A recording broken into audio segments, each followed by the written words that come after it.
Tá bom. Está gravando. Olá a todos e todas. Bem-vindos e bem-vindas a mais um seminário aqui do Grupo de Flutuações Quânticas. Hoje nós temos o imenso prazer de ter conosco aqui nosso querido Felipe Pinheiro, grande Felipe Pinheiro, e que é um participante e colaborador aí do grupo. E o Felipe Pinheiro ele se formou na UFRJ, depois ele fez um mestrado no CBPF e fez o doutorado na França, na Universidade de Grenoble. Depois ele fez um pós-doc na UERJ com Caio Levenkoff, e ele acabou vindo aqui para a nossa universidade, fez concurso e foi professor visitante em alguns lugares, em Southampton, acho que ele foi mais de uma vez lá, e também na França, ali no sul da França, em Nice. E o Felipe gosta de trabalhar com várias coisas, né? Embora ele seja ali da matéria condensada e tal, ele é um cara bastante eclético, trabalha com fotônica, trabalha com propagação de luz em meios complexos e desordenados, né? Ele adora trabalhar com meios desordenados, trabalha com plasmônica, metamateriais. Metamateriais é essa coisa, essa engenharia de materiais, né? Então, essa coisa da engenharia, que o engenheiro é o fazedor de engenho, né? E o Felipe é um cara muito engenhoso, né? Um cara muito criativo e gosta muito dessa mistura, né? Dessa interdisciplinaridade. Então, ele trabalha com matéria condensada, ótica quântica, teoria de campos, está tudo ali junto, e foi uma coisa excelente para o nosso grupo quando a gente passou a colaborar ali com o Felipe, e vocês vão ver que ele realmente é um cara extremamente criativo e de ideias, sempre muito avante do seu tempo aí. Enfim, eu queria falar também umas palavras aqui para as famosas conexões empáticas que a Dani sempre fica sugerindo que a gente fale, né?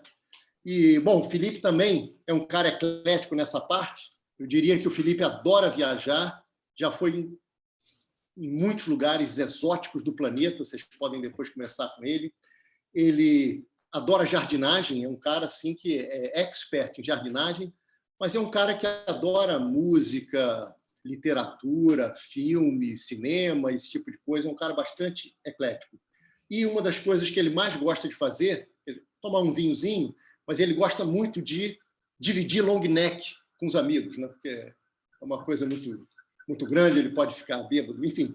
Bom, é um prazer enorme tê-lo aqui. O Felipe hoje vai falar sobre localização da luz e ressonâncias de espalhamento em materiais aperiódicos. Felipe, legal. Seja bem-vindo, uma palavra. Obrigado aí pelo convite, pela introdução generosa aí, Farina. Realmente é bom falar aí com os amigos, você é um grande amigo e colaborador, e todos que estão aqui também, é uma satisfação dar essa palestra, tá? Eu vou compartilhar a tela e eu quero que seja o bem didático possível, né? Que tem muitos estudantes de vários níveis, né? Então, se vocês quiserem, me interrompa a qualquer momento aí, por favor, tá? Vamos lá, eu vou compartilhar minha tela, tá? Vocês estão vendo a apresentação? Sim, está abrindo. Abriu. Sim, entrou agora. Ok.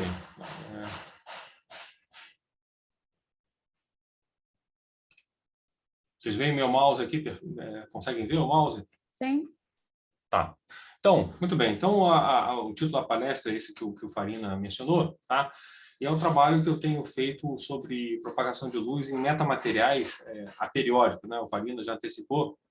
Metamateriais são sistemas que não existem na natureza, né? São construídos artificialmente para que a gente obtenha propriedades eletromagnéticas que vocês realmente que não se pode obter na natureza. Então, esse trabalho aqui é fruto de uma colaboração já de algum tempo, né, mais de 5 anos, com o professor Luca Dal Negro, na Universidade de Boston, e junto com o seu estudante, que agora é pós-doc, né, o Ren Wang, ele já se graduou, e o Fabrício Gringoli, que também era pós-doc em Boston, agora ele é italiano, ele foi para a Itália, né, trabalhar com o Vitor Mottiella. E, mais recentemente, o Marcos Prado, que está aí na audiência, né, ele trabalhou também nesse tema, e eu vou mostrar um trabalho que é oriundo da colaboração com o Marcos. A parte experimental, que eu vou mostrar no final da palestra, foi feita em colaboração aí com o professor Lucas Sapienza, que já esteve aqui no Rio, né? Já deu um seminário para o grupo algum tempo antes da pandemia, na Universidade de Southampton, isso aqui na faixa ótica, tá? E mais recentemente, alguns meses atrás, a gente começou a fazer experimentos, né, na faixa de micro-ondas, em colaboração com o grupo do professor Fabrício Mortesani, no CNRS de Nice. Isso é um trabalho em andamento, que eu vou, se houver tempo, eu vou comentar com vocês. Tá? Muito bem. Então, isso aqui é um programa da apresentação. Eu vou explicar primeiramente o que é a localização de Anderson. Vocês sabem que eu já falei isso várias vezes no grupo, em reuniões, mas para quem não conhece o tema, eu vou explicar. E vou explicar o que são essas espirais de Vogel, o método que a gente usa para investigar a propagação de luz nessas estruturas, e vou discutir os resultados centrais, tanto a parte teórica quanto a parte experimental, com que eu tenho trabalhado junto com esses colaboradores que eu mencionei. Tá? Então, para começar, eu vou explicar o que é o fenômeno da localização de Anderson. Tá? A localização de Anderson foi proposta, teoricamente, na década de 50, em 1958, pelo Philip Anderson, né? E por esse motivo ele ganhou o Prêmio Nobel de Física. Né? E a ideia central ela foi desenvolvida no contexto da física da matéria condensada. Então, você tem aqui um fio de cobre, por exemplo, com impurezas aleatoriamente distribuídas nesse fio de cobre. Tá? E a função de onda eletrônica se propaga nesse material. Né? E quando você tem a situação onde a concentração, a densidade de impurezas é pequena, e você tem altas temperaturas, o que acontece é a propagação. Ou seja, o sistema é um sistema onde ocorre transporte, a função de onda se propaga nesse meio. Você tem a corrente dada pela lei de Ohm, né? Isso a gente conhece bem na física da matéria condensada. E à medida que a gente vai aumentando a concentração de impurezas, né, comparando essas duas situações aqui, e ao mesmo tempo, em matéria condensada, quando a gente abaixa a temperatura, o que pode ocorrer eventualmente é que a interferência entre a função de onda eletrônica, que é multiplamente espalhada por essas impurezas, resulta num modo que não se transporta, um modo localizado, portanto, um fenômeno ondulatório, e por esse motivo a função de onda eletrônica permanece confinada numa região do espaço. E, consequentemente, ela não se propaga, então ocorre uma transição de fase. Metal, isolante. Condutor, isolante. Né? Isso ocorre em 3 dimensões para uma concentração de impurezas típica, né, que a gente pode determinar. E, fenomenologicamente, isso se manifesta como um decaimento exponencial da corrente, tá, que atravessa esse fio, tá, o comprimento característico desse fenômeno, né, é o chamado comprimento de localização, que microscopicamente dá a extensão espacial do modo que é exponencialmente localizado. Tá? Então, a gente tem essa é uma transição de fase metal isolante devido à desordem e é um fenômeno ondulatório. Então, isso foi proposto no contexto da física da matéria condensada. Agora, como isso é um fenômeno ondulatório, a princípio, isso pode ser observado para qualquer tipo de onda, inclusive ondas clássicas, ou seja, radiação eletromagnética, som, tá? Ondas sísmicas, etc. Então, quem primeiro propôs isso foi o próprio Anderson, em 1985, e ele chamou da teoria da tinta branca. Ou seja, será que é possível você, ao incidir luz sobre um meio com espalhadores de luz, como a tinta branca, né? Você tem vários espalhadores de luz e, eventualmente, será que a concentração desses espalhadores de Mi pode ser tal que induza uma transição de localização para transporte de luz? Tá? Isso, de fato, né, foi observado em diversas faixas de frequência, a começar pelo experimento em micro-ondas, que foi feito no grupo do Azi Janak, em Nova York. Então, aqui o que a gente tem é um tubo com bilhas de alumínio, né, onde a gente joga micro-ondas e a gente vê essa localização, tá, em 1 e 2 dimensões. É importante, eu vou mencionar isso, em 1 e 2 dimensões, não há transição, não há transição de fase, o sistema é sempre localizado. Isso é importante, eu vou voltar a esse ponto a seguir. Então, mas se observou esse fenômeno em micro-ondas. Micro-ondas é tudo mais fácil, as escalas são maiores e se consegue controlar mais o experimento. Então, isso ocorreu tanto em 1D quanto em 2 dimensões. Então, foi de fato observado a localização de Anderson para ondas eletromagnéticas, tá? Okay? Muito bem. Para a luz, tá? Em 3 dimensões, a situação é bem mais complicada, tá? Por quê? Né? Já houve no passado, há quase 1997, houve alguns grupos, tanto na Alemanha quanto na Holanda, onde se clamou, onde as pessoas clamaram observar a localização de Anderson em 3D, mas esses experimentos não foram conclusivos, na verdade. Isso gerou um grande debate na literatura. A razão para isso foi, na verdade, essencialmente o papel da absorção. A absorção, quando você tem, né, voltando aqui, são espalhadores de luz, são na verdade, sistemas dielétricos, né? O que isso resulta é um decaimento exponencial da transmissão de luz no meio desordenado. Da mesma forma que a localização, devido a efeitos de interferência, resulta no decaimento exponencial da corrente. Então, fenomenologicamente, tanto a absorção quanto a desordem, elas se manifestam da mesma forma. Então, é por isso que é difícil, né, separar o efeito da absorção do efeito genuíno da localização de Anderson. Tá claro? Então, é por isso que é muito difícil observar esse fenômeno. E, há alguns anos atrás, houve um trabalho teórico muito importante do Sergei Petrov, em Grenoble, onde ele mostrou que, quando você tem espalhadores muito pequenos, né, bem menores que o comprimento de localização da luz, o que ocorre é que esse sistema não pode localizar em 3 dimensões devido ao papel do acoplamento, o campo de polo que ocorre no campo próximo. Toda vez que você tem dipolos muito próximos, da ordem do comprimento de onda, essa interação de polo cria um novo canal de dissipação que impede a localização de Anderson de ocorrer. Então, essa foi a conclusão desse trabalho. Então, por isso ele chamou aqui, né, ele chamou isso de sinal vermelho para a localização de Anderson. Né? Provavelmente ela não vai ocorrer nunca, pelo menos nesse limite de sistemas dipolares, ou seja, onde o comprimento de tamanho típico é muito menor do que o comprimento de onda. Tá claro, pessoal? Eu gosto que seja bem informal. Se vocês quiserem interromper, fiquem à vontade, tá? Muito bem. Então, indo adiante aqui, por esse motivo, né, a comunidade tem tentado fabricar materiais alternativos, né, que não sejam totalmente desordenados, né, com uma ordem estrutural diferente, com o objetivo de observar a localização da luz.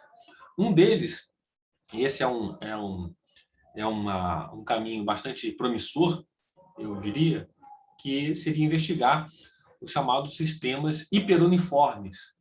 Ou seja, são metamateriais, isso não existe na natureza, fabricados, esses aqui foram fabricados no grupo do Frank Sheffield, na Suíça, onde são sistemas desordenados, porém com grande correlação espacial entre essas células aqui.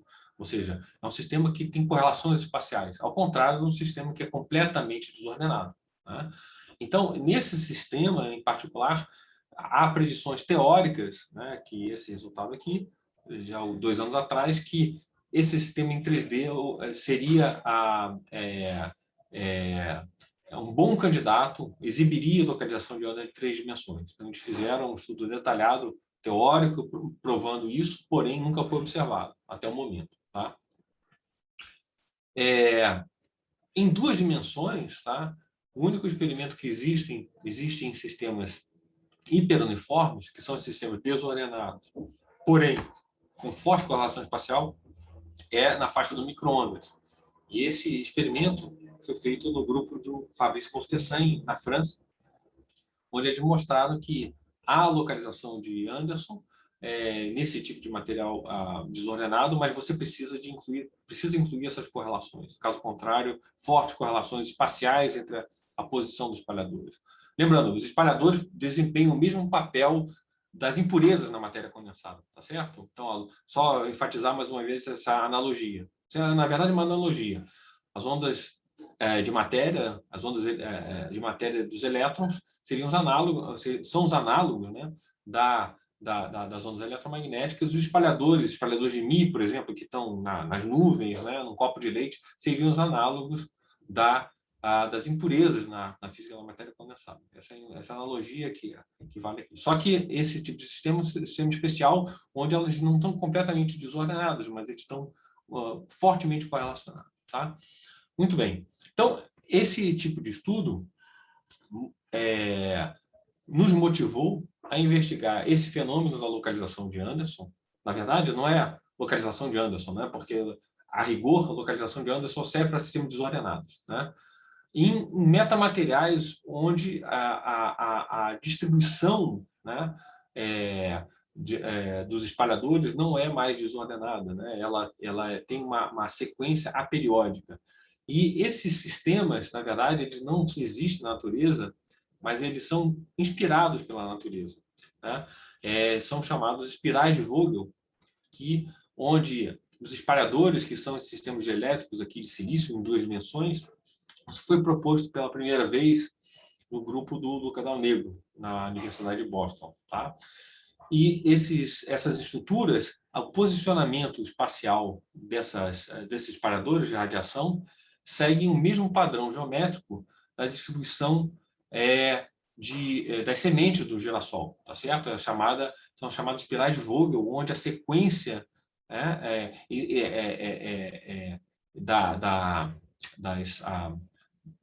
desses braços, né, que compõem a estrutura, segue uma sequência inspirada na cadeia de Fibonacci, né? O Farina falou que eu gosto muito de plantas, né? Então isso aqui realmente foi inspirador, né? Principalmente porque isso aqui todo um ramo da botânica, né? Chamada filotaxis, né? Que do grego philon significa planta, né? Folha, e taxis é arranjo. Então é uma área da biologia, né? Que vem desde o Leonardo da Vinci, Kepler, Davey, etc. Descobrir como as plantas, a organização matemática das plantas e sementes de plantas. Então, isso aqui existe na natureza. Tá? E essas estruturas que a gente se motivou a investigar, o objetivo, portanto, é investigar a localização de luz dessas estruturas, que vinham sendo estudadas, as propriedades ópticas e a fotônica desse material vinha sendo estudado na última década pelo Luca Dal Negro, né? Então ele descobriu vários fenômenos interessantes, né, que essas estruturas exibem. Só aqui um comentário inicial, né? Essas estruturas são geradas por uma fórmula matemática muito simples, né, dada aqui em coordenadas polares para essa equação, tá? Onde C é uma constante, N é um número inteiro, né? E φd é um ângulo, é chamado ângulo de divergência, né? Que, dependendo desse número, a gente pode gerar diferentes estruturas em 2 dimensões. Tá? Em particular, no caso onde esse ângulo é dado por esse número aqui, tá? Ele é proporcional ao número de ouro, né? A gente sabe que o número de ouro tem várias aplicações, aí, se manifesta em diversas exemplos da natureza, e mesmo em aplicações humanas, né? Em arquitetura, etc. Esse número de divergência particular proporcional ao número de ouro resulta na chamada espiral de Vogel, né? A espiral de Vogel Golden Angle, do número de ouro, que é essa aqui. Tá? Se você mudar esse ângulo de divergência, você é capaz de mudar completamente a estrutura geométrica que se forma em 2 dimensões e, consequentemente, você muda completamente a estrutura das propriedades ópticas dessa estrutura. Em particular, né, uma coisa importante é que essas espirais de Vogel, elas não exibem, tá, os anéis de Bragg, né, como ocorre em cristais. Quem já estudou a física da matéria condensada, quando você incide radiação, né, raio-x num cristal, você consegue ver os picos de Bragg, né, e isso serve para estudar a estrutura cristalina dos materiais. Aqui, essas estruturas não exibem esses picos de Bragg, mas, ao contrário, eles exibem esses anéis circulares que são típicos de sistemas desordenados, de vidros, né? Então, e a gente pode, por isso, entender essas estruturas como estruturas híbridas entre sistemas desordenados e periódicos, como os cristais, tá? Que eles exibem propriedades tanto de sistemas desordenados como de sistemas periódicos, como, eu vou mostrar aqui, como as bandas de propagação proibida, né? Photonic Band Gaps em inglês. Eu vou comentar mais sobre isso, né? Então, o que eu quero dizer com esse slide aqui é que a mensagem é que, mudando esse parâmetro, esse ângulo, você pode ter diferentes estruturas, completamente diferentes, com um grau de correlação espacial entre os espalhadores diferentes e, portanto, diferentes propriedades ópticas. E aqui o que eu estou mostrando para vocês é o espectro calculado de difração. Ele muda completamente de acordo com o grau de correlação espacial dos espalhadores, tá? Então, de novo, isso aqui é uma propriedade de sistemas desordenados, vidros, líquidos, que apresentam essa estrutura no espaço de Fourier, quando a gente estuda a difração, tá? Então, uma outra propriedade que eu já antecipei, que é característica dos sistemas periódicos, são as bandas de propagação proibida, o que ocorre, por exemplo, em cristais fotônicos, tá? E essas estruturas exibem essas bandas, tá? E uma novidade exclusiva dos cristais das espirais de Vogel é a presença essas estruturas aqui, né? São chamadas modos de borda, né? A gente chama em inglês de Photonic Band Edge Modes, ou seja, são modos que estão na borda dos gaps e eles seguem uma distribuição multifractal, né? O que é um multifractal? São estruturas cuja a dimensão fractal, na verdade, ela não pode ser descrita por uma única dimensão fractal, mas por uma distribuição de dimensões fractais. Então essa estrutura muito rica aqui de modos com grande tempo de vida, ela é uma assinatura, uma característica dessa estrutura. Então, além disso, né, quando você joga a radiação nessa estrutura, a luz espalhada, ela codifica de forma clara, né, sequências de momento angular orbital. E isso pode ser útil para fazer criptografia, etc. Eles são também extremamente úteis, essas estruturas, para células solares. Elas conseguem absorver muita radiação em relação a sistemas usados. Sim, Farina, pode interromper. Felipe, só uma pergunta. Quando você falou que o comportamento ali muda bastante quando você muda aquele ângulo, que eu esqueci o nome dele. Ângulo de divergência, esse é o nome. Né? Ângulo de divergência. Esse gráfico do próximo slide, por favor, que Sim. tem... isso aí é densidade local de estados, né, versus frequência. Não, exatamente. Essa aqui é a densidade local do estado versus frequência. Perfeito. Esse gráfico mudaria muito, ou seja, a largura das bandas, a profundidade, esse tipo de coisa é que muda se você mudar esse ângulo de divergência? Excelente pergunta. Muda. A resposta é sim. Aqui, esse gráfico é feito para uma espiral chamada espiral Golden Angle, que é essa exatamente onde o ângulo de divergência é proporcional ao número de ouro. Por isso que chama espiral de ouro. Agora, se você fizer esse mesmo cálculo para um sistema com outro ângulo, muda, sobretudo, a largura em frequência que a banda ocorre. Essa é a principal mudança, né? Então, isso é interessante. Você quer mudar a faixa de operação, você desenha uma estrutura com outro ângulo de divergência. Sobretudo, isso aqui. Está claro, pessoal? Essa banda de faixa de frequência que vai mudar dependendo do ângulo de divergência. Tá certo? E Felipe, que aí o que está mudando de uma cor para outra é o número de carinhas que você botou, né? Isso, é o tamanho da estrutura. É o tamanho da estrutura. Mas dá para... Tem um comportamento assim, meio aleatório quando você vai mudando o ângulo de divergência ou tem um certo padrão? Quando se aumenta, o que acontece, o que não acontece? Excelente pergunta. A mudança se dá de acordo com o grau de ordenamento espacial das estruturas. Quanto mais ordenada, mais próximo vai ser de um cristal fotônico periódico. Tá? Certo? Como é que a gente vê isso? Calculando a função de distribuição GDR, ou seja, a distribuição de distâncias entre os espalhadores. Quanto mais ordenado, mais próximo de um cristal fotônico tradicional. Como esse é o caso aqui. É chamado espiral π. a pi é a menos ordenada. E a mais ordenada é chamada tau. Então, quanto mais ordenada, mais próximo do cristal fotônico convencional, certo? E aí, a tendência é sumirem esses estados aqui de borda, que não ocorrem em sistemas periódicos, certo? Tá certo? E é claro que tudo isso é definido no limite de sistema infinito, tá? Mas aqui é uma simulação numérica onde, naturalmente, o sistema é finito, né? Então, mas realmente isso é muito. Então, a gente, em resumo, a gente pode controlar, variando esse ângulo, esse parâmetro, o grau de ordem das estruturas e, consequentemente, o quão mais próximo do sistema desordenado ou de um sistema periódico a estrutura vai ser. E isso vai se refletir nas propriedades ópticas, tá? Por exemplo, as bandas de propagação proibida, tá? Então, só para Mas um sistema desordenado ainda vai exibir não. bandgap? Não, o sistema desordenado não exibe. Isso é uma característica dos sistemas periódicos. Não, mas eu estou dizendo assim, pois é, mas um cristal mais para o desordenado, então você não vai ver o bandgap. Um cristal não, essas estruturas. Você vai ver um resquício, né? O que vai surgir, na verdade, é um estado dentro do gap, certo? É um modo localizado dentro do gap. Essa é a assinatura mas não vai ter um gap assim tão bonitinho.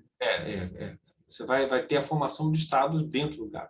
Ou seja, portanto, ele não vai ser um estado um vazio de estados. Não vai haver estados aqui, tá? Certo? Que podem se acoplar, por exemplo, quando você coloca o emissor, né? A gente conhece isso nos trabalhos que fizemos. Quando você coloca o emissor, ele pode eventualmente se acoplar com estados dentro do gap, né? Certo? Bom, esse é um comentário. Então, tem diversas aplicações práticas, né? O Luca Dal Negro está numa escola de engenharia, então ele trata diversas aplicações, células solares, etc. Do ponto de vista fundamental, né? Então, recapitulando, o que a gente vai querer fazer aqui é investigar localização de luz nessas estruturas, tá? Como a gente vai fazer isso? A gente vai estudar esse problema. Agora eu vou tratar do método da metodologia utilizada, né? É a chamada técnica de matrizes de Green, tá? A ideia desse modelo, né, a única aproximação feita nesse modelo é supor que os espalhadores de radiação são de polos de ponto, ou seja, são de polos cujas dimensões são muito menores que o comprimento de onda da radiação incidente. Eles têm uma seção de choque, né, dada por essa lorentziana característica com uma só ressonância na frequência ω0 e uma largura γ0, que é o inverso do tempo de vida dessa ressonância. Tá? O que é o tempo de vida? Você joga a radiação no material, você cita modos eletromagnéticos que têm um tempo de vida. Tá? Esse gama aqui, tá certo? É o inverso do tempo de vida que a radiação vai ter antes de vazar para o contínuo. Ou seja, ela vai escapar e vai transportar. Tá? Então, voltando aqui ao modelo que a gente utiliza, né? Então, a equação é simples, né? Então, o que significa isso aqui? Que o campo eletromagnético numa posição J, de polo na posição J, é dado como a soma do campo incidente, mais o campo que é multiplamente espalhado por todos os demais dipolos. Isso é dado o espalhamento, a matriz T, que descreve o espalhamento simples de cada disparador, e a matriz de Green, que dá a propagação no espaço livre entre dois disparadores quaisquer. Tá certo? Então, isso aqui é espalhamento, isso aqui é propagação. Então, com essas equações, na verdade, que são chamadas equações de Fold-Lax, que foram derivadas no contexto da física nuclear, pela primeira vez a gente consegue calcular o campo que é multiplamente espalhado por uma estrutura. Todas as ordens de espalhamento múltiplo estão contempladas aqui. Então, esse tipo de método foi amplamente utilizado já no passado, né, para descrever a propagação de luz em meios desordenados, né? E sobretudo, né, para descrever a propagação de luz em átomos frios, que átomos frios são de polos perfeitos. Então, isso é muito utilizado também para descrever propagação de luz em nuvens de átomos frios, como, por exemplo, as que são feitas lá no grupo de Nice, né, Robin Kaiser, tá? Então, esse método que a gente utilizou pela primeira vez no contexto de sistemas aperiódicos, tá? E aqui eu coloco mais detalhes sobre o método. A gente pode tratar na aproximação no escalar, tá certo? Que serve para descrever elétrons, por exemplo, e na sua forma vetorial, onde efeitos de polarização estão incluídos. Então, isso aqui vocês vão reconhecer, por exemplo, a função de Green que está no Jackson, né? Isso aqui é a função de Green eletromagnético, tá? E é esse propagador que a gente vai utilizar, tá? Certo? Tá claro até aqui, pessoal? Tá? Posso seguir adiante, tá? Muito bem. Então, a ideia desse método, ele tem uma vantagem muito grande com relação aos métodos numéricos tradicionais, por exemplo, elementos finitos, com Sol, etc., porque ele nos permite, tá, a partir dos autovetores e autovalores da função de Green, tá, determinar os tempos de vida dos modos eletromagnéticos e as posições em frequência que eles vão ocorrer. Tá? Em particular, a gente tem essas equações aqui, não vou entrar em detalhes, né? Eu não vou ser muito técnico, mas, em resumo, o que a gente pode obter é informação espectral relevante sobre os modos eletromagnéticos que são excitados quando você joga luz na estrutura como essa. Você joga luz nessa estrutura, nesse metamaterial, você vai excitar modos eletromagnéticos que cada modo tem um tempo de vida finito, né? Ele vai viver um tempo ali, vai por espalhamento múltiplo no plano e vai vazar para o contínuo. E vai transportar o que a gente fala. Então, a ideia é ver modos que têm um tempo de vida longo, ou seja, são modos localizados por espalhamento múltiplo no plano. É isso que a gente vai buscar. Tá? Então, a gente, com base no espectro da matriz de Green, a gente pode tirar essa informação espectral. Tá certo? Muito bem. Então, isso aqui é um exemplo apenas para um sistema aleatório, né, da posição em frequência ou energia dos modos em função do seu tempo de vida. Tá? Para um sistema completamente desordenado, composto por 300 espalhadores dipolares no plano. Tá? Isso aqui eu não vou entrar em detalhes, mas isso aqui tem a ver com os modos que a gente chama ressonâncias de proximidade, que é um análogo da física atômica. Né? Toda vez que a gente tem dois dipolos perto, muito próximos um do outro, né, eles podem oscilar em fase, que resulta no modo chamado modo superradiante, ou fora de fase, que resulta no chamado modo subradiante. Ou seja, ele é um modo que tem um tempo de vida grande, tá? Mas são modos que envolvem tipicamente dois dipolos, né?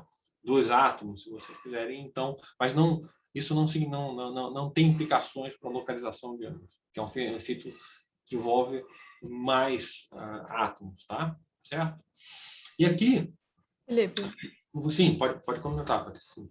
Numericamente falando, você tinha falado, né, das vantagens desse método tal que vocês implementam, mas numericamente falando, quantos espalhadores em média vocês são capazes de simular nessas nuvens aí? Boa pergunta. Claro que isso depende dos recursos computacionais, mas a gente pode chegar até 10 mil espalhadores. Até 10 mil? É 10 bastante. mil. É bastante. Ou seja, para quem tem familiaridade com esses cálculos numéricos, é muito, mas muito mais do que o que a gente pode fazer com métodos tradicionais, como elementos finitos, né, ou FDTT. A gente pode tratar sistemas muito maiores do que convencionalmente. Tá? Entrando um pouco mais na parte técnica, o que a gente tem que fazer é diagonalizar essa matriz de Green. Essa é a parte custosa numericamente. Então, só que esse método é muito mais eficaz comparativamente aos tradicionais. Tá? Então, essa é a vantagem. E por isso ele é tão usado, né? Por isso ele é tão usado. Sim. Tá? Obrigada. É tão útil, de nada. É tão útil, né? Então, seguindo adiante, tá? Aqui eu comparo o que ocorre com um sistema totalmente aleatório. Tá? Você tem um disco composto por partículas aleatoriamente. Felipe, desculpa. Sim. É uma pergunta que talvez seja boba, mas quando você jogou luz ali e fala desses modos que tem um tempo de vida e depois... O tempo de vida é porque tem absorção ou porque depois escapa? E não tem... Aqui pode ter ambos. Na situação real, os dois fenômenos podem ocorrer. Na situação que eu estou tratando aqui, o sistema não tem absorção. Átomos não tem, são absorção nula, né? Então, o que armadilha a radiação nesse plano é o espalhamento múltiplo, é a interferência, tá certo? É uma interferência construtiva que gera esses modos eletromagnéticos. Então, a física é essa, você joga a luz, excita o sistema, é assim que a gente fala, os modos são excitados, né? Vivem um determinado tempo e depois escapam, vazam, transportam e não estão mais localizados no plano. Isso que é, em linhas gerais, a localização que a gente está buscando. Nesse caso, não há absorção. Ok. Tá? Mas num sistema de elétrico, metamaterial, pode haver também. Claro, esse efeito está presente, mas aqui não. Aqui, na simulação, não tem absorção. Isso é totalmente realista para átomos. Tá? Hoje, se consegue fazer, né, alguns, o Tarek, o Patrício, sabem, consegue se fazer redes bidimensionais de átomos, frios, armadilhas bidimensionais. Então, isso é realista para esse tipo de experimento. Tá? Então, o que a gente percebe ao comparar, voltando aqui, um sistema totalmente aleatório, um sistema aperiódico, né, os espirais de Vogel, sobretudo, né, isso aqui eu estou variando a concentração de pareadores, se você quiser, tá? É a ausência desses modos aqui, chamados modos subradiantes ou superradiantes, os efeitos coletivos, né? Por quê? No sistema de espiral de Vogel, a gente evita que os dipolos sejam muito próximos um do outro, né?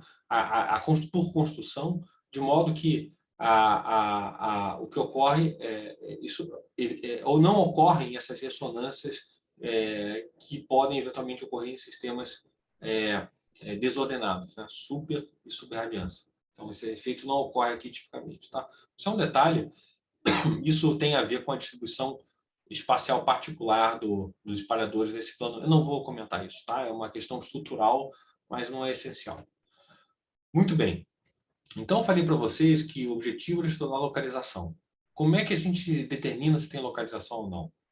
Então, para fazer isso, a gente usa critérios estabelecidos no contexto da física na matéria condensada.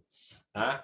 O primeiro deles é o chamado critério de Thouless para a localização. Isso foi devido ao David Thouless, que também é um físico da matéria condensada, que bolou esse critério. Né? Então, qual é a ideia? Então, a ideia é que você tenha um sistema, aqui são os modos, tá? Então, uma situação onde os modos eletromagnéticos são espaçados em frequência, como você está vendo. Então, você tem o espaçamento, as escalas de frequência que aqui a gente vai considerar são o espaçamento médio entre os modos e a largura do modo, ou seja, o inverso do tempo de vida. Então, nesse sistema, onde o overlap é pequeno, veja, são ressonâncias isoladas, localizadas, né? A gente define o que a gente chama o parâmetro de Thouless, é a condutância de Thouless, que é um sistema adimensional, que é a razão entre esta quantidade, que é a largura do modo, contra o espaçamento médio dos modos. Tá? Então, num sistema isolado, localizado, como está mostrado aqui, essa razão é menor que 1. Tá certo? Então, são modos isolados, localizados aqui, e, dessa forma, esse é um critério, né, para a localização de Anderson. Se G é menor que 1, você tem localização, ao passo que, quando os modos têm grande overlap, ou seja, tem esse delta que é grande, portanto, tempo de vida pequeno, né, eles são fortemente se overlapam, se sobrepõem fortemente em frequência, de modo que G é maior que 1. Então, esse é um critério para se determinar se o sistema é localizado ou não. Calcular o que a gente chama de parâmetros de Thouless. Se G é maior que 1, a gente tem difusão. Se G é menor que 1, a gente tem localização. Tá? Isso veio da década de 70, né, para a localização de elétrons. Tá? Isso aqui a gente pega emprestado da física da matéria condensada. Essa é uma analogia também. Tá? Isso é importante enfatizar. O Farina falou isso. Né? É uma analogia do que a gente sabe de física da matéria condensada aplicada para a ótica. Tá? E a gente tem outro critério, né, que tem, claro, localização de Anderson é um fenômeno de localização espacial. Então, a gente tem que olhar para a estrutura dos modos eletromagnéticos no espaço.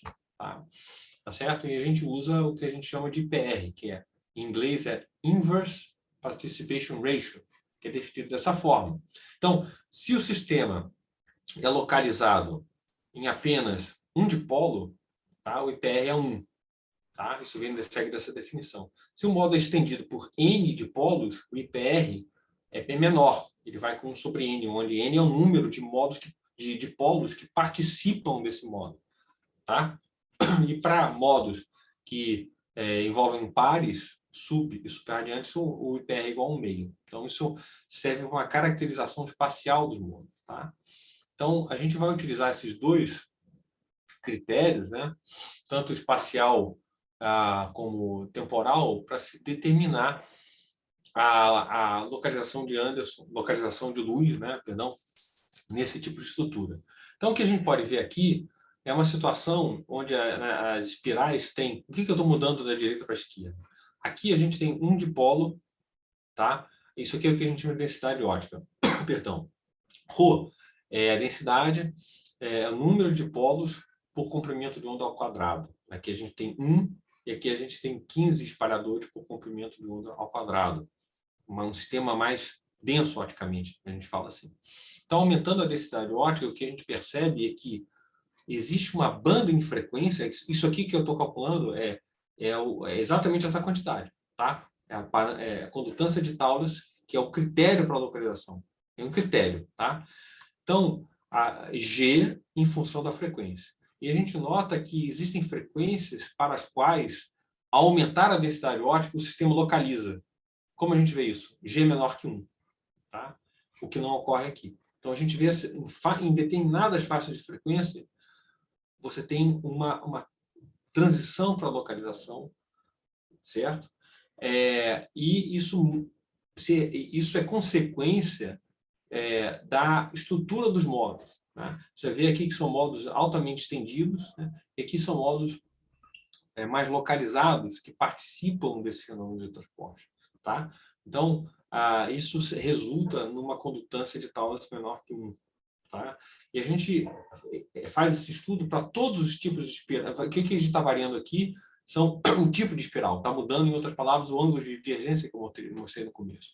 Então, a gente consegue determinar, em todos os casos, o regime crítico, ou seja, a região de densidade ótica para a qual o sistema passa de condutor para isolante, se vocês quiserem. Localizado, não localizado.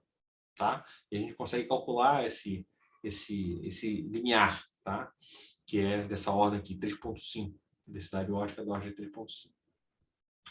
E eu falei também que a gente vai usar um outro critério que vem da teoria de escala da localização. Isso também é um trabalho muito importante da física da matéria condensada da década de 70. Né? O Anderson estava também, é chamado Gangue dos Quatro, né? Gang of Four. Então, eles estabeleceram um critério para a localização de Anderson com o objetivo de investigar como o sistema, um metal, que eu falei lá no início da palestra, como um fio de cobre, né, como a condutância desse fio de cobre muda com o tamanho do sistema. Tá? A localização de Anderson é definida no limite de sistemas infinitos. Né? Mas, como não existe na prática, a gente tem que ter um critério de trabalho para tratar sistemas finitos. Então, por esse motivo, estudar como a condutância, as propriedades de transporte do sistema mudam com o tamanho é crucial. Então, a ideia essencial é que, se a condutância de um sistema, se o sistema tem estendido, ou seja, difusivo, ou seja, transporta, a condutância cresce com o tamanho do sistema. Aqui a gente está considerando um sistema esférico, né? Certo? Se o sistema é localizado, G decresce com o tamanho do sistema. Tá certo? Então, se a gente vai aumentando, se o modo é localizado, ele não vaza, ao aumentar o tamanho do sistema, a condutância decresce. Tá? Se o sistema é difusivo, transporta, o G cresce com o tamanho do sistema. E no ponto crítico, tá? Da transição metal isolante, a condutância é independente do tamanho do sistema. Tá?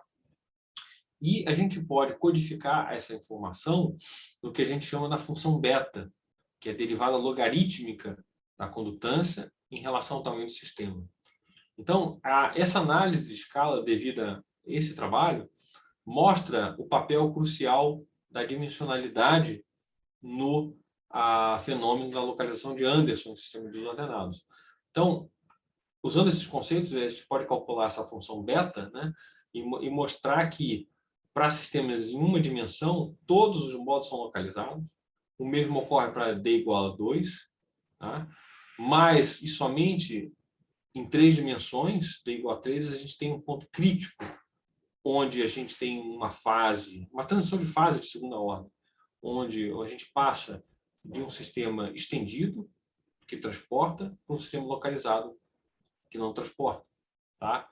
Então, isso é codificado no sinal da função beta. Beta maior que 1, a gente tem sistemas... Isso a gente vê na derivada logarítmica. Beta positivo, a gente tem modos estendidos. Beta negativo, estados localizados, beta igual a 0, ponto crítico. A gente vê, a essência é essa, como a condutância de qualquer sistema de transporte varia com o tamanho do sistema. Tá? Então, a gente vai aplicar esse método, que vem da matéria condensada, para o sistema fotônico. Tá? E aqui o resultado dessa aplicação. Aqui a gente tem essa função de escala beta, em função, né, do logaritmo de G, tá? Para diferentes estruturas de espirais de Vogel, cada cor corresponde a um tamanho de sistema, certo? A gente vai aumentando o tamanho do sistema, vai crescendo essa cebola aqui, essa espiral, tá? E a gente vê que em todos os casos ocorre uma transição de beta positivo para beta negativo, o que assinala uma transição de localização nesse tipo de estrutura, tá? Tá certo? Então, o que mostra que espirais de Vogel exibem transição de localização, mesmo para dipolos de ponto. Tá certo? Uma coisa importante, é fundamental explicar isso aqui, que apesar do sistema, tá? Isso é fundamental, apesar do sistema ser planar, ou seja, os espalhadores estão confinados no plano, o campo eletromagnético não está. Certo? O campo pode vazar para todo o espaço. Tá? Isso se reflete na função de Green. A função de Green não é a função de Green de um sistema confinado, num guia de onda, por exemplo, mas é uma função de Green no espaço 3D. Tá? Então, o campo eletromagnético é 3D. Então, aqui a gente tem uma localização de Anderson genuinamente em 3D, apesar dos espalhadores estarem confinados no plano. Isso é fundamental. Tá? E o que prova isso é a estrutura da função de Green. Tá? Então, a gente realmente mostrou que esses sistemas têm uma transição de localização, tá? Ao contrário do que ocorre nos sistemas desordenados, que não exibem localização de onda de Anderson, transição de localização para dipolos de ponto. Esse é o trabalho do Sergei Skripetrov, que eu mostrei inicialmente. E aqui eu não vou entrar nesses detalhes técnicos, tá? A gente analisa a contribuição de todo... Bom, teoricamente, a gente pode pegar a função de Green, tá? E tirar termo a termo, o termo de campo próximo, o termo de campo intermediário, o tempo de campo distante, e ver o que ocorre, qual é a participação dele no fenômeno de localização de Anderson. A conclusão, não vou entrar em detalhes, é que a gente precisa de todos os termos, né, para que a transição ocorra. Certo? É um fenômeno que ocorre em todas as escalas. Né? Então, mostra realmente que a gente precisa ter todas as contribuições da função de Green para observar tal fenômeno. Certo? Bom, aqui eu não quanto tempo eu tenho mais, Farina? Eu queria me alongar muito aí. Você tem o tempo que você quiser, cara. Você manda. Não. Você sabe que eu... Aqui quem mandam. Aqui quem manda são os convidados, cara. Não, deixa eu... Mas fica à vontade. Não, tenho mais 10 minutos aqui. Claro, tranquilo. Ok. O último ponto que eu gostaria... Não, isso aqui eu vou passar rápido, tá? A gente estuda também a estatística. Outro critério de localização é a chamada estatística de níveis, tá? A gente sabe que num sistema localizado, tá, a gente não tem o que a gente chama de repulsão de níveis, né? Ou seja, no regime localizado, os modos são são espacialmente localizados, são separados espacialmente, mas em frequência eles não se repelem. Então, a gente não tem repulsão de níveis, isso se reflete numa estatística poissoniana, as diferenças de energia que esse sistema pode suportar. Então, a gente pode determinar a localização de Anderson através de uma transição entre ausência de repulsão de níveis para repulsão de níveis, tá? Então, a gente mostra exatamente isso, tá? É um outro critério, em resumo, sem entrar nos detalhes. A gente testa a localização de Anderson através dessa informação espectral também, tá? E a gente mostra claramente que é uma transição de ausência de repulsão de níveis para altas densidades ópticas, tá? Para repulsão de níveis, ou seja, a probabilidade de encontrar 2 níveis de energia com a mesma energia, né, é nula. Tá? Isso que está dizendo esse gráfico aqui. Tá? E, curiosamente, a gente observa, a gente mostra que, no caso não localizado, né, no caso difusivo, essa estatística, né, de níveis segue a mesma distribuição prevista para o ponto crítico da localização de Anderson, que foi determinada teoricamente nesse trabalho aqui. Tá? Então, isso daqui sugere, tá, que essa distribuição aqui, na verdade, estudada nesse trabalho, essa distribuição é característica dos modos multifractais que ocorrem exatamente na transição de Anderson em 3 dimensões. Então, quando você tem na matéria condensada a transição de fase metal isolante, os modos que suportam essa transição são multifractais. Isso se reflete, tá, nessa chamada distribuição crítica para os níveis de energia adjacentes. É essa a mensagem. Então, pelo fato da gente reportar, mostrar que existe essa distribuição crítica, mesmo no regime não localizado, tá, isso nos motiva, vamos colocar assim, a investigar quais são os modos eletromagnéticos que suportam essa transição nas espirais de Vogel, tá certo? Então, só mostrando aqui um trabalho muito bom feito numérico, né, feito por esse grupo na Inglaterra, né, como na verdade, pessoal, esse fenômeno de localização de Anderson reflete a estrutura microscópica dos modos, tanto eletromagnéticos como eletrônicos, né, no caso da matéria condensada, que suportam esse transporte, certo? Na verdade, microscopicamente, por que falando em termos físicos, né, por que a gente tem transporte ou não transporte, metal isolante? Isso tem a ver com a estrutura das funções de onda eletrônica que vivem, né, do ponto de vista microscópico na amostra, tá certo? Então, é claro que quando você passa do regime localizado para o difusivo, a estrutura modal muda completamente. E é isso que eles mostraram nesse trabalho. Então, se você tem um regime estendido, você tem modos com grande overlap, como está mostrado aqui num cubo, né? Essa aqui é uma simulação de grande escala feita no modelo de Anderson. Então, a gente vê que você tem modos estendidos estendidos por toda a amostra. No regime crítico, a gente tem o que a gente chama de a distribuição multifractal, a estrutura multifractal dos modos exatamente no regime crítico. E no regime localizado, você tem modos confinados, né, espacialmente e exponencialmente localizados. Então, essa transição, como essa transição de Anderson reflete na estrutura modal.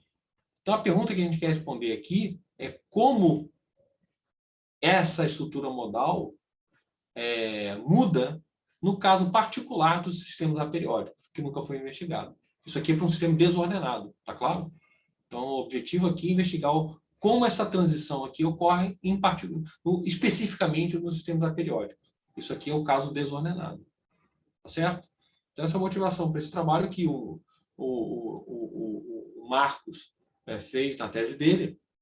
Então, a gente usou aqui uma técnica, né, chamado mapas de localização, que eu não vou entrar em detalhes, isso é um pouco técnico, tá, pessoal? Eu vou até dar uma sugestão para mais detalhes. Eu vou até fazer uma sugestão de seminário, convidar o Marcos para falar Marco que falar mais detalhes desse trabalho, né? Eu vou só passar por alto, né? Então, o Marcos ele fez uma análise do que a gente chama de mapa de localização, que envolve o cálculo da entropia estrutural. Psi são as autofunções, né? Os autovetores do sistema, e a partir dessa análise a gente pode determinar, né? Baseado nessa referência aqui, né? De década de 90, como os módulos, qual é a estrutura espacial dos módulos, em 1, 2 e 3 dimensões. Em resumo, essa técnica aqui, esse método, vamos falar assim, nos ajuda a saber como os módulos decaem no espaço, tá certo? Então, isso nos permite saber se os módulos têm clinicamento exponencial, gaussiano ou lei de potência. Essa é a mensagem. Usando essa técnica, a gente consegue determinar qual o tipo de decaimento que esses módulos têm espacialmente, tá? E essa foi a análise que o Marcos fez, tá? Ele, na verdade, o que foi investigado aqui para baixo a densidade ótica, por todos os tipos de espiralais de Vogel. Isso aqui é o chamado mapa de localização. E cada uma dessas curvas de referência nos dão informação sobre o decaimento exponencial, gaussiano e lei de potência. Para baixas densidades óticas, como é o caso aqui, vocês reparem que não é possível atribuir, determinar nenhum tipo de decaimento claro. Por quê? A densidade ótica é tão baixa que pouco espalhamento há no plano. Então, você sequer consegue armadilhar a radiação nesse plano. Mas a situação muda completamente quando você aumenta a densidade ótica, que é esse caso aqui. E vocês reparam que existem, cada pontinho é um modo, né, se você quiser dessa forma. Né? Modos eletromagnéticos, vocês reparem que existem modos eletromagnéticos que podem decair do tipo gaussiano, exponencial e lei de potência. Todos esses modos podem coexistir ou serem suportados por essas estruturas de espirais de Vogel. Tá certo? Lembra que isso está em contraste do que a gente sabe em modos ordenados, que tipicamente só há, no regime localizado, modos exponencialmente localizados. Aqui a gente pode ter uma estrutura de modos muito mais rica, tipo lei de potência, gaussiana, etc. O código de cores aqui dá exatamente o parâmetro de Taylor, que eu expliquei no início, tá certo? Então, isso aqui fornece informação sobre o grau de localização temporal, né? Lembrando que isso aqui é proporcional, inversamente proporcional ao tempo de vida dos módulos. Então, essa riqueza aqui é uma riqueza de decaimento espacial só única, só ocorre para esse tipo de estrutura, tá? E a gente, além disso, dessa análise do mapa de localização, a gente vai ter que mostrar, tá? Isso também no espaço real, tá? Então, essa análise sugere que a gente tem modos com esses 3 tipos de decaimento e a gente vai ter que provar isso também no espaço real. Então, a gente usa um método chamado teoria de Mie generalizada em 2 dimensões. Eu não vou entrar em detalhes aqui, não é o objetivo, mas que nos permite calcular os modos eletromagnéticos em espaço real, tá certo? E aqui a gente consegue calcular esse mapa de localização usando esse método e contrastá-lo com o cálculo das funções de Green que foi feito aqui. E o mais importante é isso. A mensagem central é essa aqui, tá? A gente consegue, olhando para esse mapa de localização, veja bem, aqui, por exemplo, o modo azul. O modo azul tem um decaimento tipo gaussiano, tá? E olhando no espaço real, pegando a função de onda e vendo como ela decai espacialmente, a gente realmente mostra que ela tem um decaimento, azul, né? O azul é o gaussiano, está aqui, tá? Então tem um perfil gaussiano que corrobora a análise do mapa de localização. Se a gente pegar no mapa, ponto vermelho de acordo com o mapa, exibe decaimento exponencial. E, de fato, é isso que ocorre quando a gente olha para o modo no espaço real. Tá certo? E é isso que a gente observa. E, finalmente, o cinza é um modo que cai com lei de potência, chamados modos críticos. E, de fato, a gente observa que eles existem no espaço real. Tá vendo? Muda completamente a estrutura do módulo. Modo gaussiano, modo exponencialmente localizado e modo crítico, ou seja, um modo que decai com uma lei de potência. Então, é a primeira vez que esse tipo de modo é identificado nessas espirais de Vogel, tá certo? É a primeira vez que isso é identificado, graças ao trabalho que o Marcos fez, em colaboração com o Canal Negro e o grupo dele, e são únicos, até onde a gente sabe, apenas essas estruturas aperiódicas são capazes de suportar tal riqueza de módulos, né? Sistemas ordenados e desordenados não exibem essa variedade de módulos, tá? Bom, é isso que eu queria falar sobre esse trabalho. E, para finalizar, eu só quero mencionar que existe também em curso a parte experimental. Então, aqui a parte experimental é feita com colaboração com o Lucas Sapienza, na Inglaterra, e o que a gente estuda nesse trabalho, né, do ano passado é a distribuição de tempos de vida, né? Quais são os tempos de vida dos módulos eletromagnéticos suportados por uma espiral de Vogel. Então, a gente mostra como ela é uma estatística. A gente faz uma estatística do tempo de vida e mostra que é uma distribuição log normal, o que sugere que a gente tenha um sistema localizado, tá? E aqui a gente estuda também como a presença de emissores quânticos, tá? Isso aqui é bem relacionado com as atividades do grupo aqui, né? Quando a gente coloca um emissor quântico, na verdade, a gente tem pontos quânticos que são embebidos nessa estrutura. Isso aqui é uma foto do experimento, né? A gente pega essa espiral de Vogel, que foi feita lá na Inglaterra, e coloca embaixo uma série de pontos quânticos. Excita o sistema, através da emissão do ponto quântico, e vê os tempos de vida. Então, a gente consegue fazer um imaginamento em espaço real, tá? Isso aqui é em espaço real, dos modos eletromagnéticos que são suportados por essa estrutura. Isso aqui é um trabalho feito em colaboração com esse grupo experimental. E, para finalizar, pessoal, é uma coisa que eu estou bastante motivado, que foi feito tem um mês, eu vou mostrar para vocês, só rapidamente, não vou entrar em detalhes, é a implementação.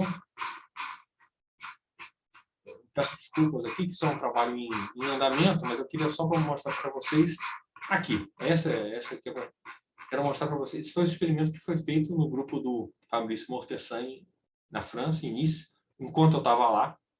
Então, isso tem alguns meses, 2 em particular, onde aqui estão os espalhadores, tá? A gente tem aqui.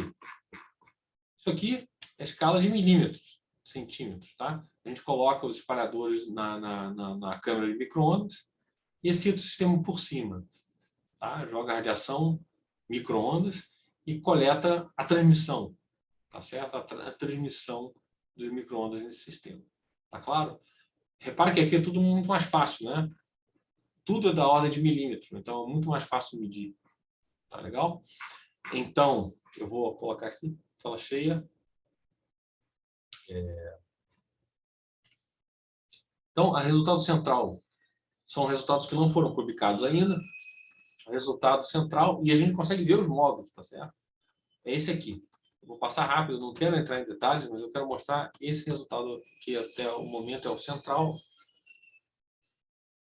Esse é aqui. Tá certo? Isso. Aqui, o que eu estou mostrando? É energia armadilhada no plano, em função do tempo, para 3 estruturas típicas. O sem espalhador, com a espiral de Vogel, em particular a Golden Angle, e um sistema completamente desordenado no regime de localização de Anderson. O verde eu chamo de hard disk. O que é o hard disk que eles chamam? É o sistema desordenado que localiza mais. É o máximo que eles conseguem fazer com sistemas desordenados. E o que a gente mostra é que o tempo que a radiação fica armadilhada no plano, ela é a maior quando a gente tem um sistema de espiral de Vogel e um sistema completamente desordenado. Ou seja, a gente consegue obter um resultado tão bom com a espiral de Vogel quanto com um sistema onde a desordem é a máxima possível. A gente sabe que localiza. Então, isso mostra, veja que o tempo que a radiação fica armadilhada no plano é muito maior do que, claro, que o cara sem espalhadores, mas é comparável com o sistema máximo, o recorde que a gente pode fazer em termos de localização. Tá? Qual é a diferença? A diferença se reflete na estrutura modal. Tá? Os modos localizados no sistema desordenado são exponencialmente localizados, como esses aqui. Ao passo que no sistema aperiódico, as estruturas são tem modos como desse tipo, que não são exponencialmente localizados. Então, a gente está investigando qual é a estrutura. Pessoal, eu só quero colocar que isso é um trabalho em andamento, tá? Isso aqui não é concluído ainda, estou só motivando, né? E algo que a gente está fazendo agora é de estudar a estrutura desses modos que são suportados pelas espirais de Voigt, tá? Então, é isso que eu queria mostrar. E, para concluir, eu vou botar aqui realmente, eu queria mostrar esse resultado porque é algo que tem me motivado bastante e que eu tenho feito recentemente.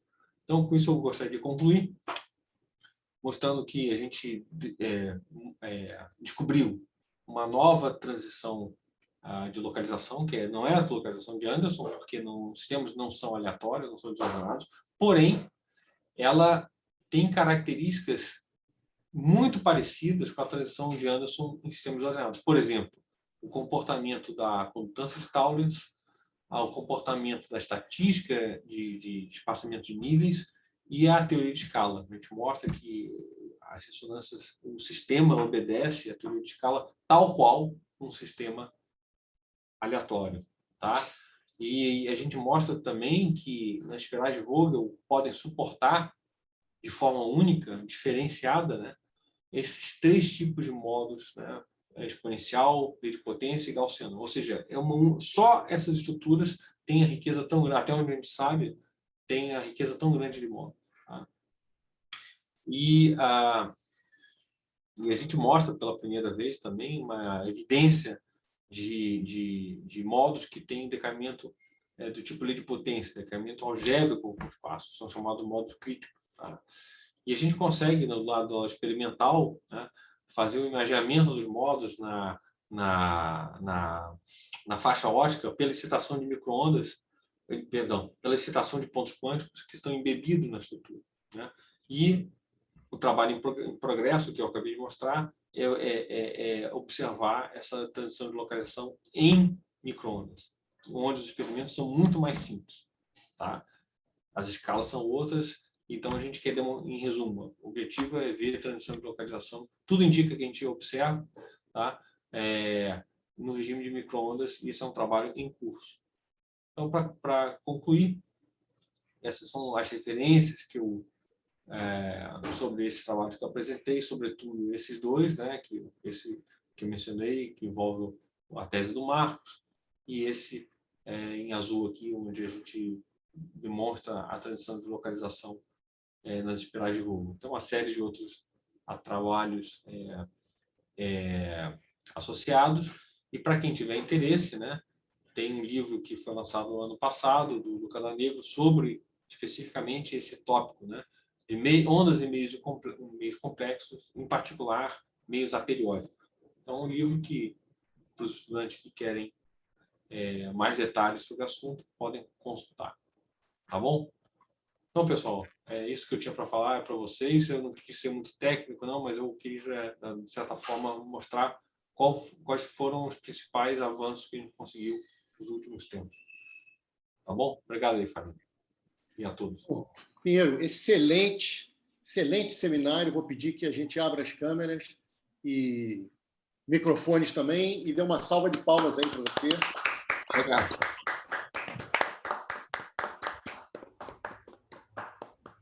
Muito legal. Estou vendo ali o nosso querido Felipe Rosa, que eu entreguei você, dizendo, tá, a ponta da raquete está aí na mão, cara. Isso. Eu entreguei você, Felipe. Olha o compromisso com a reunião de grupo. Muito bom. Bom, como eu falei, Felipe, você foi super didático, mostrou uma infinidade de resultados, assim, até difícil de absorver tudo. e de uma forma muito bacana, vocês estão de parabéns. E eu, então, abro aí para perguntas e comentários da galera. E peço que vocês ou levantem a mão ou ponham a mãozinha azul ali na lista de participantes. Enquanto vocês vão pensando aí, eu vou fazer uma pergunta. Felipe,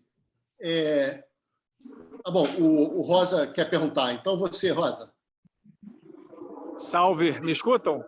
Sim. Pô, muito maneira a apresentação mesmo, Felipe. Sensacional.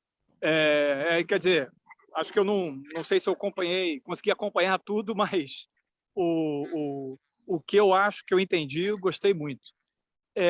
Vem cá, nesse finalzinho aí, que você mostrou a sequência de gráfico do tempo de vida. Sim. Achei um comportamento um pouco monotônico com a frequência, né? Vai aumentando a frequência e aí as espirais de Vogel e o aleatório vão aumentando o tempo de vida, né? A pergunta é por que vocês pararam em 9.4, por aí, né? 9.4 GHz, né? Porque, assim, estava parecendo que se aumentasse mais, talvez aumentasse ainda mais o tempo de vida. Deixa eu você está se referindo a esse gráfico aqui, né? É esse? Aquele que tem vários gráficozinhos pequenos. Isso aí. Isso. Na verdade, Felipe, essa aqui esse é um resultado experimental. Existe um tempo... acho que isso aqui tem a ver com a limitação experimental que eles conseguem medir. Tá. Realmente eu perguntei exatamente isso a eles, né? Mas isso tem a ver com a resolução da medida que eles conseguem fazer em micro-ondas, tá? Mas é isso que eu posso responder no momento. Mas, de novo, esse trabalho está em curso, ele não está concluído ainda, tá? Há melhorias a fazer no experimento e no entendimento também da física. Tá? Beleza. Valeu, Felipe, e valeu, Felipe, também, pela resposta. Deixa eu pegar carona, então, e tem a ver com esse mesmo gráfico aí que o Felipe perguntou. Fica parecendo, então, que as espirais Vogel elas estão muito mais para sistemas desordenados completamente do que para ordenados, né? Porque as figuras ficam muito mais parecidas. É isso mesmo? Na verdade, esse resultado mostra... O que esse resultado está mostrando? O fato da curva verde ser parecido com a laranja, né, mostra que os sistemas aperiódicos, as espirais, podem ser tão boas quanto as desordenadas para o propósito de localizar a luz. Tá? Então, isso aqui, o laranja, o verde, tá? É um sistema completamente desordenado, com a maior desordem que eles conseguem fabricar. Então, só que com uma vantagem. O sistema periódico, a gente sabe onde botar o espalhador. Entende? Aleatório se a gente mudar a realização, vai ficar pior. Você não tem controle. Aqui é determinístico. Entende? Ao contrário... Tem uma regra, né? Tem uma regra para montar. Tem uma regra matemática. Né? O aleatório, se você pegar uma outra realização, você pode ser detrimental. E aqui a gente sabe onde fazer. Então, é muito mais prático, digamos assim, tá certo? A diferença está na estrutura dos modos que suportam essa localização. Essa é a diferença central, mas fenomenologicamente, o efeito é tão bom quanto, entende? A distribuição espectral é diferente, né? Embora os efeitos sejam parecidos. A distribuição espectral e a estrutura espacial dos modos também. É totalmente diferente. Então, porém, para efeitos de localização, um é tão bom quanto o outro. E a gente está investigando situações onde, mesmo o sistema aperiódico seja melhor que o desordenado. Tá? Essa que a gente está buscando no momento. Tá? Maravilha. Valeu, Pinheiro. Estou vendo aqui a Patrícia. Então, vamos passar para a Patrícia, depois eu volto aqui. Patrícia, por favor. Sim. Oi, de novo, Felipe. Tudo bem? Oi, tudo bem. Obrigada pelo seminário. Eu tenho duas perguntas para você. A primeira delas é relativa ao trabalho que você falou que está em andamento mesmo. Sim. Me chamou a atenção que os IPRs são muito pequenininhos. isso não é um pouco, sei lá, estranho, não esperado, já que eles deveriam ser mais próximos de um para considerar que são modos localizados de acordo lá com os critérios? Essa pergunta é muito boa. Realmente, Patrícia, eu acho que são pequenos também, né? Eu esperaria maiores, né? Se você pega... Peraí. Você está se referindo a qual dos gráficos exatamente? Deixa eu ver aqui. Aqueles de perfil tipo esses aí, né? Assim, todos eles têm os IPRs calculados e são todos pequenininhos. Não, eu vou te mostrar um outro exemplo aqui. Esse aqui são para modos estendidos, onde de fato eles devem ser pequenos, Sim, né? sim. Agora, Mas tinha os localizados vou pegar um exemplo aqui, porque desculpa, isso aqui eu não Tranquilo, sem problema. eu não selecionei, né?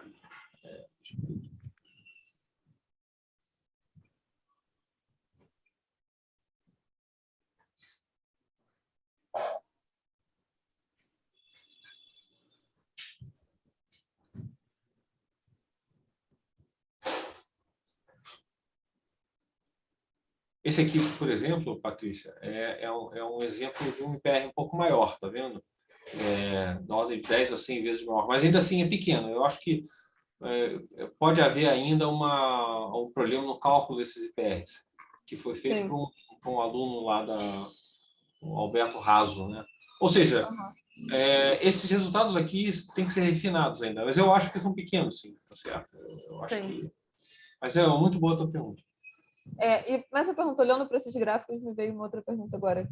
Essas regiões mais coloridas, né, da onde estão os modos localizados, eles talvez não estejam um pouco perto da borda, não sei, porque localização fica melhor definida no meio, né, das nuvens, enfim, do material.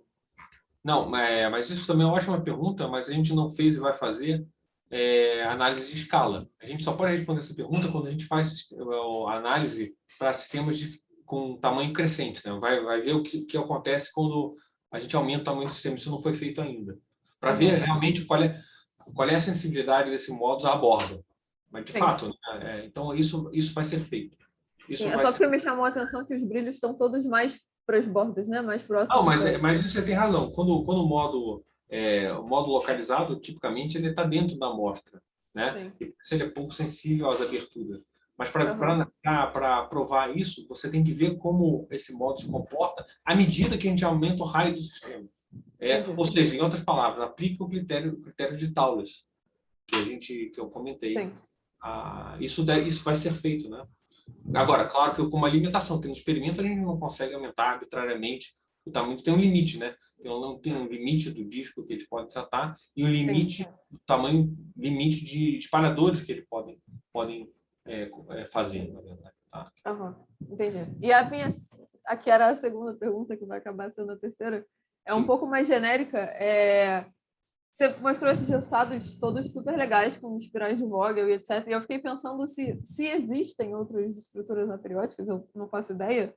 Você acha que esses resultados legais são particularidade das espirais de Vogel ou de sistemas aperiódicos de uma forma geral? Não, existem sistemas aperiódicos diferentes, né? Tem isso o Luca Dalmiro tem trabalhado muito, e tem uma referência onde eu trabalhei também, essa aqui, onde as estruturas aperiódicas são construídas baseadas em sequências de números primos, né? Onde a gente investiga a propriedades não de localização, mas de estatística de tempo de vida. Tá? Em resumo, existem diversas outras estruturas cujas propriedades a gente em particular, as espirais de Vogel são boas para localização, mas se você quiser fazer célula solar, por exemplo, não são tão boas. Tá? Existem outras estruturas melhores. Então, não são as únicas. Tá? Tem uma riqueza muito grande. Tem muitos tipos de estruturas que você pode fazer com diversas aplicações. Tá? Entendi. Mas, em particular, para a localização, de fato, elas se destacam, né? Elas se destacam com relação às que a gente pode investigar. Sim, claro. Tá certo. Obrigada. De nada, obrigado. Valeu, Patrícia. Obrigado, Felipe, pela resposta. Vejo novamente o Felipe Rosa com a mãozinha levantada. Vai lá, Felipe. Farina, antes, o Thiago deixou uma pergunta no chat, que eu acho que tem a ver com a pergunta que a Patrícia fez. Deixa eu ler o chat. Eu não vi. Então faz aí para mim, Dani. O Thiago tá sem... Cadê o Tá, Thiago? Tá, eu posso ler aqui. Então lê, por favor. Alô, Thiago. Pode ler aqui pro pessoal? Posso ler. O Thiago falou que, infelizmente, ele não pode abrir a câmera, está sem microfone, Thiago Arruda, né? Uhum. E perguntou se você estudou os efeitos de tamanho de borda das espirais na localização dos modos e se tem algum efeito topológico. Também, Thiago, obrigado pela pergunta, é excelente a tua pergunta, né? A gente estudou isso, de fato, em um sistema de dimensionalidade reduzida, um sistema em 1D, tá? E a gente viu que, de fato, existem estados topologicamente protegidos em 1D. Eu não mostrei esse resultado. Esse resultado está discutido em um dos trabalhos aqui. Eu não citei aqui, mas ele é um trabalho feito com um grupo da Alemanha, tá? Onde a gente estuda efeitos topológicos, mas, de novo, é sistema 1D. Eu não mostrei isso aqui. Para estudar em sistemas 3D, a gente, de novo, tem que fazer análise de escala, como eu falei para a Patrícia, que a gente não fez. A gente não fez análise de escala olhando para esses efeitos topológicos. Mas isso é muito interessante, Thiago. Realmente, isso é um ponto que é um trabalho a fazer. Não, mas nós não fizemos ainda. Mas é um ótimo comentário. Não fizemos ainda. Maravilha. Obrigado, Thiago, pela pergunta aí. Obrigado, Felipe, pela resposta. Então, a gente volta para o Rosa agora. Vai lá, Felipe. Eu? Sua mãozinha está levantada aí, cara. Não, é porque você cortou, não te escutei. É para você falar agora, Tá. Não, é porque você cortou bem na hora, enfim. Felipe, quando você falou lá de colocar, se eu entendi direito, né? De colocar uma espiral em cima de uns pontos quânticos, é isso? Sim, na verdade, pontos quânticos estão embebidos no substrato, né? E aí ele fica, mas fica embaixo, né? Ele fica embebido no substrato, mas fica embaixo, né? Embaixo, exatamente. Teria como verificar, quer dizer, experimentalmente digo, teria como verificar reexcitação, né? Esse ponto quântico emite, aí cai lá num modo que fica localizado. Esse modo, imagino que haja uma probabilidade não nula dele voltar para o ponto quântico. Isso teria como ser medido, ou pelo menos minimamente detectado, um efeito tipo cavidade, né? Que o emissor emite e aí reexcita, né? Mesmo que ele depois reemita de novo. Isso é interessante, mas eu não sei como medir isso. E tem um elemento que dificulta aqui, como em muitos experimentos, como você sabe, né? Esses pontos quânticos não são isolados, né? Aqui tem eles são rarefeitos aqui embaixo, mas eles não são isolados. Então, pode ser que também esse processo seja afetado pela interferência da luz emitida pelos diferentes pontos quânticos que estão embebidos aqui. Então, acho que vai ser difícil discernir nesse experimento esse efeito de cavidade que você mencionou, embora é bastante interessante. Eu acho que para responder essa pergunta, Felipe, o que deveria ser feito, que não é o caso do experimento, é trabalhar com pontos quânticos isolados. Aí sim, no caso do ponto quântico isolado, esse efeito poderia ser mais facilmente estudado, não aqui. Porque realmente é difícil, na hora que ele fabrica, quer dizer, sai o que sai lá, né? Sai o que sai, e claro, com uma densidade, só com uma densidade baixa, mas certamente não são isolados, né? Sim. Então, para estudar isso, teria que ser um ponto por cima, assim, né? Desse tipo, que não é o caso aqui. Certo. Beleza, bom, aproveito para me despedir, então. Obrigado aí, Felipe, pelo seminário. E estamos devendo aquela conversa ainda, né? Estamos, é isso. Mas, enfim, vamos marcar aí, então. E dou um alô para o grupo aí. Até logo, que eu vou ter que pegar o carro agora, então não vai dar para continuar mais interagindo aqui. Então, Felipe, obrigado só aí pelo uma seminário. pergunta. Felipe Rosa, você fez o que eu te pedi ou não? Fiz. Eu não tirei, não registrei, mas eu fiz. Tá bom, depois a gente conversa melhor. Beleza. Obrigado, Felipe. Pinheiro, posso te fazer mais uma perguntinha? Eu sei que você já está em cima da hora também. Não, eu me liberei até às 6. Pode falar. Novamente, pegando carona aí na pergunta do Felipe, que eu tinha pensado em uma coisa parecida, mas tem como ver algum efeito de supressão? Porque você mostrou que lá na localização, na densidade local de estados, tinha umas bandas proibidas e tal. Sim. Tem como você ver, quer dizer, se o teu ponto quântico tem a transição dentro daquela band gap ali, teria supressão. Esse tipo de coisa dá para ver? Vocês viram? Ou dá para ver ou não? Eu não entendi a pergunta. Supressão, como assim? Supressão... Da emissão espontânea, né? Emissão... Tá. Tipo, supressão do efeito Purcell. Quer Sim, dizer, sim. Na emissão espontânea, desculpe. Na verdade, nesse tipo de experimento aqui, a gente não conseguiu identificar a banda, a faixa de frequência onde o gap ocorre, né? Entendi. Então, por esse motivo, não podemos responder essa pergunta, que é interessante. Mas a gente não sabe nesse tipo de onde está o gap aqui, né? Não conseguimos identificar. Felipe, talvez seja uma maneira de ver onde está o gap, ver quando tem supressão. Na verdade, o que a gente tem que fazer aqui para responder essa pergunta é medir a densidade de estados. Ao medir a densidade de estados, a gente vai ter condições de ver isso, né? É possível, é um experimento mais complicado. Dá para calcular, mas o experimento a gente vai ter que fazer um mapeamento de ressonâncias e medir a densidade local de estados ótica. Tá certo? Aí a gente vai ter condições de responder essa pergunta. Se tem ou não supressão do efeito Purcell, mas não.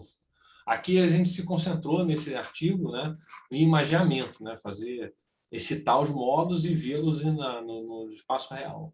Foi esse o objetivo. Pela primeira vez, ninguém tinha feito isso, né, na ótica, né? E você vê que no micro-ondas a gente conseguiu fazer mais facilmente, né? Aqui na ótica, tá? Essa é a ideia. Tá? Com essa sonda local, que são os pontos quânticos embebidos. Tá? Maravilha. E acho que Marcos Prado. Felipe, mas nesse trabalho vocês mediram também o tempo de vida da emissão, não? Teve modificação no tempo de vida da emissão. Medimos, sim. Eu me lembro até que teve um caso que teve uma supressão da emissão. De fato, mas a gente não mapeou a densidade local de estados. A gente não teve acesso nesse trabalho à densidade local de estados total, que seria necessário para ver em que regiões a gente teria a supressão ou não do efeito Purcell. A gente não sondou isso. Tá. Porque a pergunta do Farina, se eu entendi, é isso, né? Como base, tendo a densidade de estados completa, né? Que regiões de frequência você poderia ter ou não a supressão do efeito Purcell, mas a gente não mediu. Não mediu. O foco aqui foi muito menos ambicioso que esse. Né? O foco aqui foi em fazer imageamento pela primeira vez, né? Mas o imageamento desses modos na ótica, né? Essa foi a contribuição central desse trabalho. Certo? Olhar, fazer a espectroscopia dos modos, né? Vê-los no espaço real, como aqui. Tá? Obrigado, Marcos, pela pergunta. Você ficou com uma saia justa aí por causa do Felipe, né?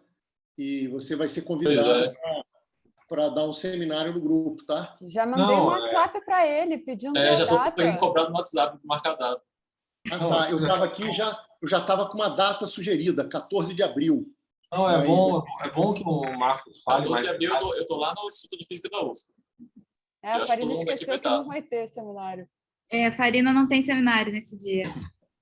Tá. Porque tá bom. Então, a gente vai estar no inclusive, encontro de outono. 14 de abril eu estou apresentando um seminário lá na USP. Entendi. Então, 14 mais 7, 21. Depois Pronto, a gente para você conversa direto. É o mesmo seminário, vai estar pronto. É uma boa ideia. Então, mas aí, Farina, a ideia que eu entendi aqui do grupo é combinar seminários mais pedagógicos, né, com seminários assim mais de pesquisa, né? Assim, mais A convencionais. gente vai alternando e a ideia é sempre, mesmo de pesquisa, tentar fazer de uma forma ainda didática para que todos possam entender, né? Mas a gente vai alternando aqui, ideias vão surgindo. Acho que, aliás, Felipe, se tiver alguém para convidar também, alunos, colaboradores, se quiser chamar seus colaboradores para apresentarem aqui, Seria bom, né? Seria bem divertido e seria bom. Parece que a Dani agora quer fazer uma pergunta. Fala, Dani. Não, Felipe, voltando mais no seu seminário, você estava falando da localização de Anderson, né? Você me mostrou que você só tem transição para sistemas 3D, né? Tem essa forte dependência com a dimensionalidade. No mundo real, a gente só tem sistemas 3D, né? Porque o campo eletromagnético vive 3D, né? Você tem alguma... Não. No mundo real, a gente pode também fazer simulações em 1D. Guia Simulações. Não, isso que eu queria simulações e experimentos. Esse experimento aqui, o que é uma guia de onda? Uma guia de onda é um sistema onde a radiação eletromagnética é totalmente confinado. Isso que eu queria perguntar, se você tinha exemplos de sistemas que você conseguiu, que o campo é confinado para você observar que o sistema é sempre localizado. Era exatamente a pergunta. Esse experimento foi feito numa guia de onda tal que o campo eletromagnético é exatamente quase 1D e 2D. Ou seja, a função de Green é exatamente a função de Green que você resolve no Jackson, por exemplo, guia de onda, 2D, é exatamente aquilo. Isso, como a gente já faz isso na prática? Micro-ondas, que é o mais simples. Põe uma placa, né? Põe uma placa absorvedora, de forma que o campo não vive em 3D, ele bate naquela placa e é absorvido. Esse experimento de micro-ondas, eles podem ser feitos assim. Esse exemplo aqui, Daniela, também é feito dessa forma. Esse paper aqui, em 2D. Esse aqui é 2D. Tá? Como eles fazem isso? É botar uma placa absorvedora, faz um sanduíche, né? Eu vi lá, um sanduíche que o campo não vaza para 3D. Ele absorve e morre, então ele fica confinado no plano, em 2D. Estritamente 2D. E, como consequência, ele é descrito exatamente pela função de Green 2D. Isso que muda. Mas é possível, sim. Eu acho que em 3D tem uma referência também que eu não peguei para ler, mas que eu acho que eles aplicam, acho que é um campo magnético, e aí o campo magnético, de alguma forma, restaura a localização mesmo em sistema 3D. Mas, enfim, não peguei para ler ainda. Esse outro é um trabalho do Sergiy Petrov, né, que mostra quando você tem a presença de um campo na verdade, o campo magnético externo tem que ser forte, né? Eu acho, bem forte. Tem que ser forte, mas ele não afeta a dimensionalidade. Ele modifica essa interação de polo que impede a localização tradicionalmente. Sim. Certo? Ele modifica esse canal de dissipação oriundo da interação de polo. Ele não mexe na dimensionalidade do sistema. Ele afeta a interação de polo. E é por isso que como se o espalhamento fosse escalar, né? Ele pode ser tratado de forma escalar, eu acho. Isso é uma maneira como você consegue tratar, mas fisicamente é isso. Ele muda a interação de polo. É um efeito eletromagnético, não muda a dimensionalidade. Sim. Então, o que eu estava falando era isso, né? Que mesmo para o sistema 3D há opções, né? Assim, pois é. Uma coisa que eu não falei aqui, Patrícia, isso é interessante, né? Da forma que eu coloquei aqui, já que a gente não consegue observar localização de Anderson em 3D para sistemas desordenados, que é esse trabalho aqui, tá? Existem dois caminhos. Um deles, eu não comentei, é aplicar, por exemplo, campos magnéticos externos, aplicar campos elétricos, que é isso que o Sergiy Petrov tem feito. Outra rota é utilizar materiais alternativos, ou seja, que são desordenados ou com forte correlação ou aperiódicos, que é o nosso exemplo aqui. Certo? Mas para sistemas completamente desordenados, como esse, não ocorre. Não ocorre. Tá? Isso foi provado e tem vários grupos que há 30 anos extremamente motivados, competentes, que não conseguem observar. Então, a ideia é, por que não...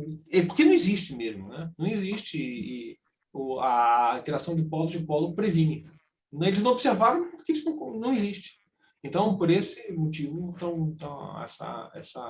essas novas rotas aí que as pessoas estão tentando seguir. Entendi. Bom, valeu, Patrícia, pelo comentário, pergunta. Felipe, mais uma vez, cara, muito obrigado por tudo. Se alguém tiver ainda mais algum comentário, pergunta. Obrigado a vocês e obrigado pelas perguntas muito boas. Legal mesmo, muito boa a participação. Legal mesmo. Pô, apareça sempre que puder, convidando gente, ouvindo, para fazer perguntas também que vão ser muito boas para a gente. Eu gostaria de participar. Eu lembro que sempre o horário não era bom para mim, né? E depois, quando eu fiquei fora, também era muito ruim, esse horário era tarde, né? Mas agora eu espero poder participar sempre que possível, né? Então, pô, maravilha, vai ser, cara, ótimo para a gente. Então, Se gente, mais uma vez, se quiser sugerir, Farina, se quiser sugerir também, né? O quê? Se quiser sugerir pessoas também, a gente Não, aceita. já tinha falado, sim, claro, pode sugerir à vontade, vai ser ótimo. A gente está querendo, inclusive, Felipe, chamar pessoas de fora mesmo. A gente até contactou o Guman, vai falar com a Lilia Woods, vai falar com um monte de gente aí. A gente só está querendo ver se o grupo consegue ter uma audiência ali de pelo menos umas 15 a 20 pessoas no pico, né? olha só, pessoal, assim, já que vem informal aqui, a Patrícia, toda semana, né, nós interagimos com o grupo do Roman Bachelard, né? Pode chamar e o que ele faz é muito próximo do interesse de vocês, física atômica, física quântica.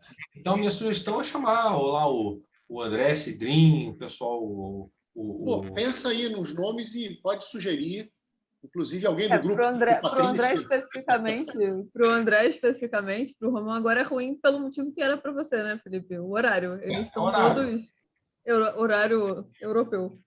Mas, então, o grupo dele é muito grande e fazem coisas de grande interesse para vocês. Então, eu acho que a gente está colaborando também, eu e o Marco, com o grupo deles, a Patrícia também está. Então, eu sugiro uma aproximação aí com o grupo deles também, convidando. É muito bom. Eu acho que...